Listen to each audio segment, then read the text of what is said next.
The military history of Rome has traditionally attracted enormous interest from researchers. Interestingly, if people were asked to choose one battle of the past that they would prefer to observe from afar in safety, a significant proportion of the chosen engagements would be connected in one way or another to Rome. As I delve into the study of Roman military equipment, I invariably come across a question that has never received a clear explanation. Why did legionaries carry their blades on the right? Today's discussion is devoted to this mystery of Roman military tradition. Longtime observers of the subject know well. In the vast majority of cultures throughout history, weapons were carried on the left. This is not an absolute rule, but this is the most common carrying method. People seem to intuitively gravitate toward it. Many will rightly note that a blade of a certain length is more easily drawn with a crossbody motion if it is carried on the left. This makes it easier to release the weapon from its scabbard. This is true, for example, for a rapier or a medieval knight's sword. Drawing it from the right simply isn't possible. The length won't allow it. Drawing requires a crossbody movement of the arm. Otherwise, the blade won't emerge completely from the scabbard. The same logic applies to scabbards worn behind the back. Without special technical tricks, which simply didn't exist in ancient times, the maximum length of an outstretched arm limits the ability to draw a long weapon if the top of the scabbard is positioned too close to the shoulder. This is feasible with a short blade, but not with a long one. But here's the important thing. Even shorter weapons have historically been typically worn on the left. It's often argued that the gladius was worn on the right precisely because it was short. However, a look at other short swords around the world, for example, the Greek xiphos, which was sometimes even longer than a typical gladius, reveals that they were traditionally worn on the left. The same applies to the langesser or various tribal weapons like the bangpang and similar blades. Many of them no longer, or even shorter, than the Roman gladius, but they were also worn on the left side. So, regardless of the blade's length, yes, a long sword has to be drawn across the body. People instinctively carried even short weapons on the left side because that was the custom. Hence the main question, why did a legionary do it differently? There are several common, but in my opinion, unconvincing answers.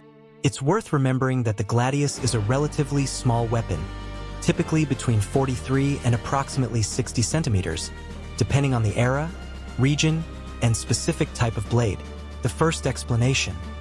So it wouldn't interfere with the shield. According to this explanation, the sword was worn on the right side so it wouldn't snag on the shield. The weak point of this argument is obvious. Why would it snag in the first place? Shields were used almost universally, and their owners carried their swords on the left side for centuries without any difficulty. Neither the Anglo-Saxons nor the Vikings were bothered by this juxtaposition. Numerous tribes around the world, armed with short blades, carried them on the same side as their shields. The same was true of contemporaries of the Romans, for example, the Greek armies, and the early Romans themselves initially carried their swords on the left side, and they made extensive use of large shields. Carrying a weapon on the left side means it is aligned with the shield, but when the blade is drawn to the side, it moves across the body without making contact with the shield. This is confirmed by the experience of countless civilizations, including medieval kingdoms. All of them drew their weapons perfectly well when carried on the left side alongside impressive shields, without any problems. The second theory, safety considerations. They say that soldiers stood in a tight formation with large shields, and to avoid injuring their neighbors, it was safer to hold the sword on the right. This argument also seems far-fetched to me. It contradicts the experience of other cultures, which similarly formed tight ranks with shields but carried their weapons on the left.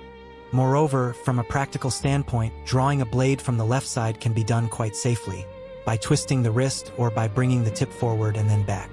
There are plenty of ways to do this without risking others.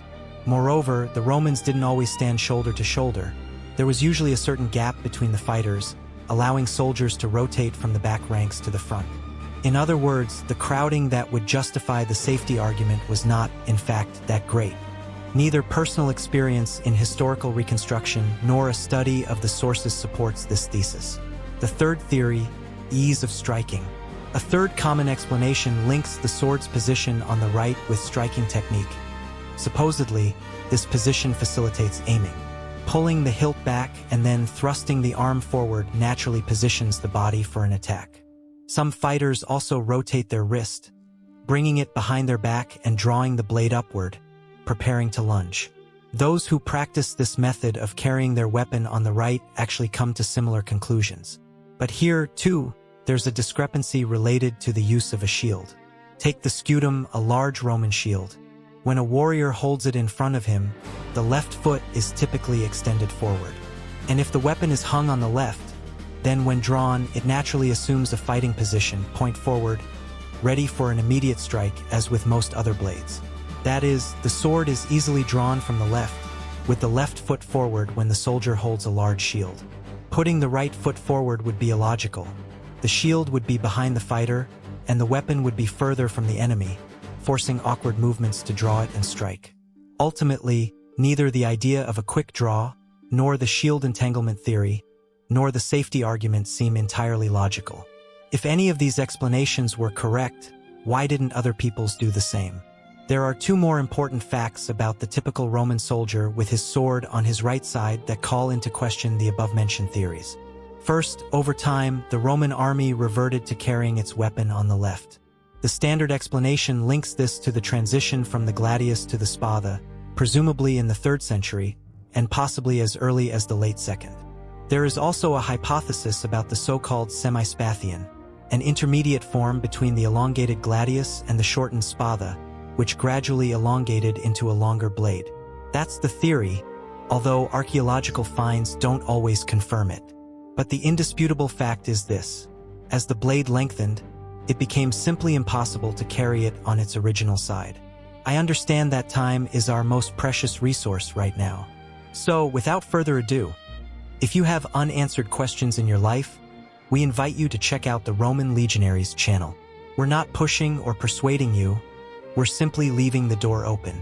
Click subscribe if you feel like you belong here. We'll be happy to hear from you.